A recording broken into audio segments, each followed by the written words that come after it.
సంక్షేమ పథకాల ద్వారా అత్యుత్తమ ఫలితాలు సాధించే విధంగా ప్రణాళికతో పనిచేయాలని మహిళా శిశు సంక్షేమ శాఖ అధికారులకు సీఎం చంద్రబాబు సూచించారు.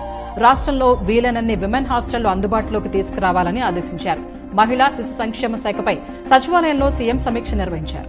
2014లో ప్రవేశపెట్టిన బాలామృతం, అమృత హస్తం, గోరుముద్ద, గిరి గోరుముద్ద, బాల సంజీవని వంటి పథకాల స్థితిగతులను తెలుసుకున్నారు. గత 5 ఏళ్లలో అంగన్వాడీ కేంద్రాల నిర్మాణంపై దృష్టి పెట్టలేదన్న అధికారులు గత ప్రభుత్వం కొత్తగా 2048 అంగన్వాడీ కేంద్రాలను మంజూరు చేసి కేవలం 18 మాత్రమే పూర్తి చేసిందని తెలిపారు. రాష్ట్రంలో వీలైనన్ని ఉమెన్ హాస్టళ్లు అందుబాటులోకి తీసుకురావాలని అధికారులను సీఎం చంద్రబాబు ఆదేశించారు. మహిళా శిశు సంక్షేమ శాఖలో మంచి ఫలితాలు సాధించేలా సరికొత్త ఆలోచనలతో కార్యక్రమాలు చేపట్టాలని సూచించారు. ఏడాదిలోనే ఫలితాలు సాధించే లక్ష్యంతో ప్రణాళిక ప్రకారం పనిచేయాలని సూచించారు. పథకాలు అందించడమే కాదని వాటి ఫలితాలు స్పష్టంగా కనిపించేలా